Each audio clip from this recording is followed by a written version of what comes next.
Sir మీ party అధినేత ఢిల్లీలో ఉన్నారు. దాదాపుగా బీజేపీతో పొత్తు ఖాయమైనట్టు కనిపిస్తుంది. ఎలా ఉండబోతుంది రాజకీయ ముఖ చిత్రం ఏపీలో చూసినట్లయితే? టీడీపీ కూటమిలో బీజేపీ వస్తాయి. ఇప్పుడు టీడీపీ జనసేన కూటమి ఆల్రెడీ అరేంజ్ అయిపోయింది. మా కూటమి తేలిపోయింది అక్కడ. తర్వాత బీజేపీ కూడా దీంట్లో కలిసి వస్తుంది. అవును, కలిసి వస్తుందని మేము ఆశించాము. అదేవిధంగా పరిణామం జరుగుతుంది. అవును.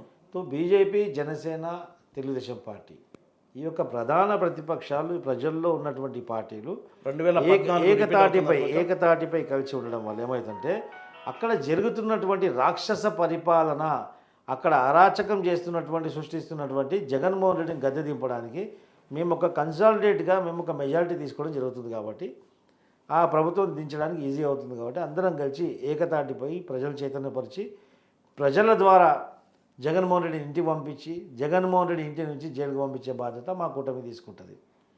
దాని విషయంలోనే ఈరోజు చంద్రబాబు నాయుడు గారు ఢిల్లీకి వెళ్ళారు.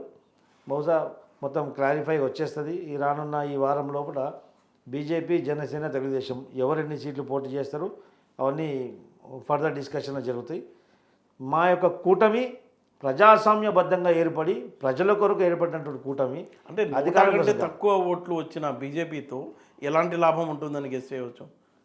ఇప్పుడు రాజకీయాల్లో ఏమైనా జరగవచ్చు, అనూహ్యమైన పరిణామం జరగవచ్చు. గత సంవత్సరం క్రితం కాంగ్రెస్ పార్టీ మొత్తం మట్టుమాయం అయిపోయినట్టు విధంగా ఇక్కడ ఆంధ్రప్రదేశ్ మా తెలంగాణలో కనిపించింది.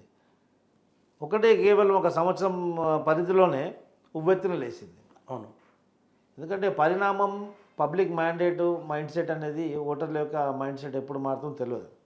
ఎందుకంటే అక్కడ బీజేపీకి సరైన నాయకత్వం లేకపోవడం వల్ల బీజేపీ కొంచెం వెనుకబడింది, అది వేరే సంగతి.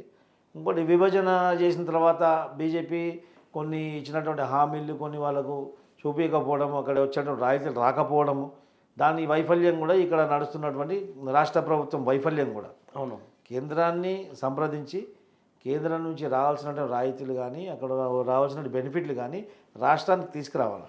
ఎంతసేపు వాళ్ళని మభ్యపెట్టి నీ కేసులు బయటికి రాకుండా నా కేసు వంచిపెట్టు దాచిపెట్టు అని చెప్పేసి నీ బెయిల్ సుదీర్ఘంగా కొనసాగడానికి వాళ్ళకు సలాంలు కొట్టి రాష్ట్రానికి రావాల్సినటువంటి రాయితీని ఏది తీసుకురాకుండా ఈరోజు అసెంబ్లీలో మనకు రావాల్సినటువంటి రాయలేదని చెప్పేసి ప్రలోభాలు పలుకుతుండే అసెంబ్లీలో.